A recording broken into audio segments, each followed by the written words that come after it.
O narcisismo não começa no comportamento visível. Ele começa em algo muito mais silencioso: a ausência de um senso interno estável de valor.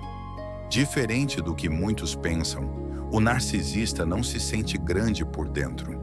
Ele se sente instável. E tudo o que faz é uma tentativa constante de não entrar em contato com esse vazio. O ser humano emocionalmente saudável consegue ficar a sós consigo mesmo sem entrar em colapso. Ele pode errar, ser criticado, não ser escolhido e ainda assim manter um senso de identidade. O narcisista não. Quando algo ameaça sua imagem, ele não sente desconforto comum. Ele sente aniquilação simbólica. É por isso que reage de forma desproporcional. O estoicismo ajuda a entender isso com precisão cirúrgica. Para os estoicos, liberdade é não depender do que não está sob seu controle. O narcisista vive exatamente no oposto disso. Ele depende do olhar do outro para existir emocionalmente. Ele precisa ser admirado, reconhecido, temido ou desejado para manter coesão interna. Por isso, narcisismo não é excesso de amor próprio, é ausência de amor próprio real. O que existe no lugar é uma imagem inflada, rígida e frágil ao mesmo tempo. Inflada porque precisa parecer grandiosa, frágil porque qualquer fissura ameaça tudo. Quando você entende isso, algo muda. Você para de ver o narcisista como alguém forte demais e começa a enxergá-lo como alguém estruturalmente dependente. Dependente de atenção, dependente de validação, dependente de controle. E onde existe dependência extrema, existe manipulação.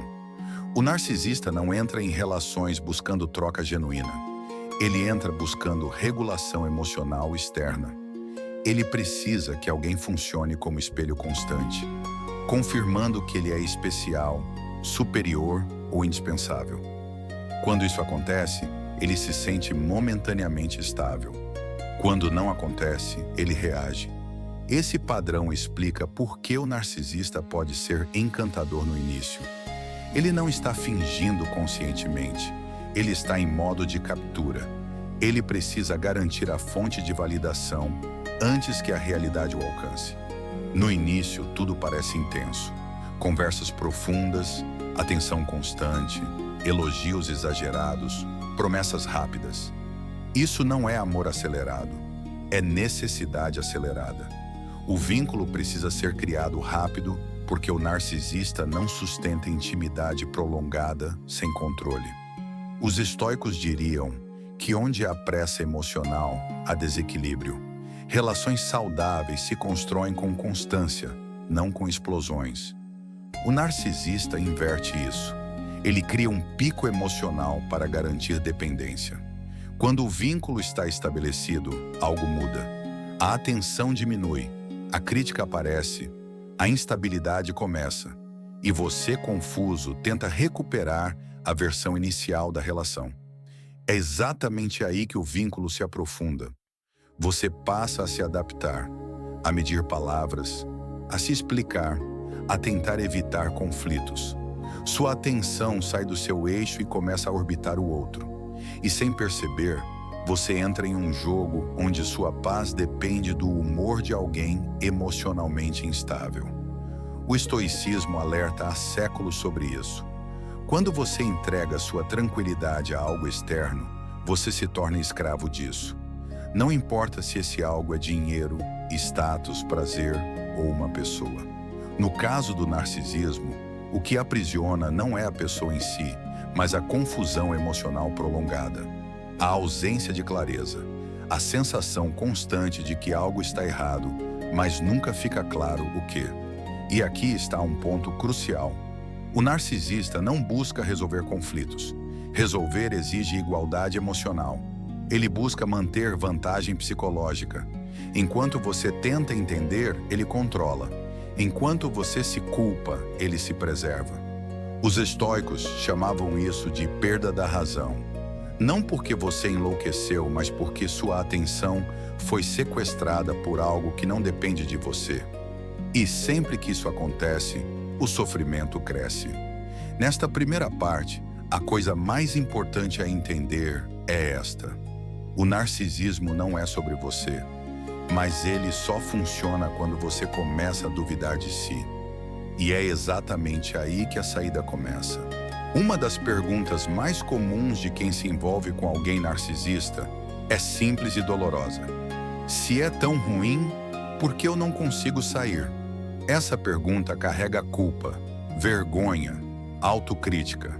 Mas a resposta não está na fraqueza, está na biologia emocional e no condicionamento psicológico. O vínculo com um narcisista não se sustenta pelo amor, ele se sustenta pela alternância. Momentos de aproximação intensa seguidos por distanciamento, frieza ou crítica. Esse padrão cria o que hoje se chama de trauma bonding. Um ciclo de recompensa e punição que desorganiza o sistema emocional. Quando o afeto vem depois da tensão, ele é vivido como alívio, e o cérebro aprende a associar aquela pessoa à sensação de segurança, mesmo que ela seja a fonte da dor. Não porque isso faça sentido racional, mas porque o corpo está tentando sobreviver ao estresse.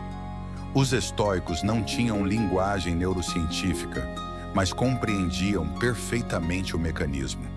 Quando você condiciona sua paz a algo instável, você se torna dependente. E dependência emocional não é amor, é medo de perder a única fonte de alívio conhecida. O narcisista mantém esse ciclo porque ele também depende dele. A instabilidade garante que você continue tentando agradar, tentando entender, tentando consertar. E enquanto você tenta, ele permanece no centro. A culpa entra como ferramenta essencial. Você começa a acreditar que o problema é sua sensibilidade, seu tom, sua forma de falar, seu jeito de reagir. E quanto mais você se culpa, menos questiona a estrutura da relação. Os estoicos alertavam contra esse movimento interno. Culpa excessiva não é virtude, é confusão. Virtude é clareza, e clareza começa quando você para de perguntar: o que há de errado comigo?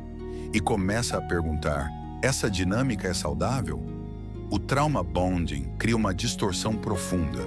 Você passa a lembrar mais dos momentos bons do que da instabilidade constante, porque o cérebro busca alívio, não verdade. E isso mantém você preso à esperança de que a versão inicial volte. Mas aqui está um ponto duro e libertador.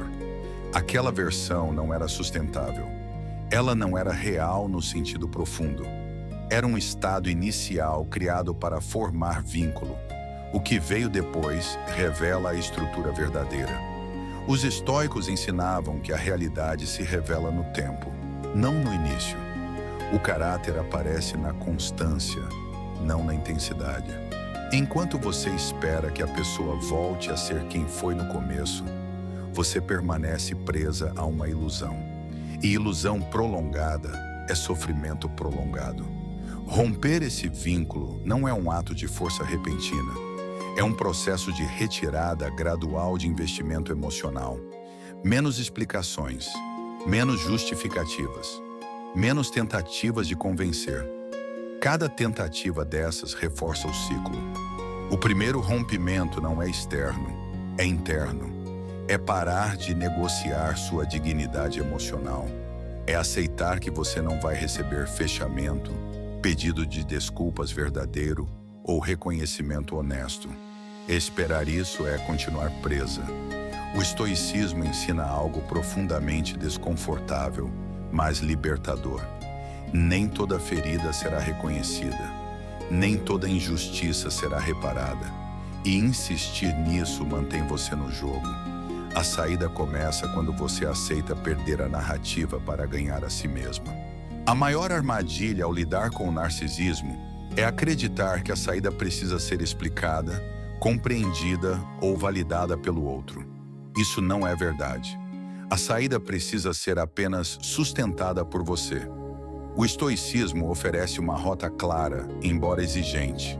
Não confrontação emocional. Não disputa de narrativa. não tentativa de justiça simbólica. A saída estoica é a retirada da energia. Epicteto dizia que você só é controlado por aquilo que pode te afetar. Quando você reduz o que te afeta, você reduz o poder do outro. O narcisista se alimenta de reação, emoção, defesa, culpa, explicação. Quando isso desaparece, o vínculo enfraquece. Isso não significa silêncio agressivo ou desprezo. Significa neutralidade firme, clareza interna, limites sem justificativa excessiva. Você não deve convencer. Você não deve provar. Você não deve educar emocionalmente quem não quer aprender. A saída estoica exige algo muito difícil para quem tem empatia. Aceitar ser mal interpretada. O narcisista vai se colocar como vítima. Vai distorcer sua saída. Vai tentar provocar culpa. Isso faz parte do processo. O treino aqui é permanecer firme sem se endurecer. Distante sem ser cruel. Claro sem ser agressivo. Você não responde a provocações. Você não entra em jogos. Você não tenta corrigir versões. A verdadeira vitória não é vencer a narrativa. É não precisar mais dela. Outro ponto essencial é reconstruir o eixo interno. O narcisismo desloca sua atenção para fora, para o outro, para o vínculo, para a relação.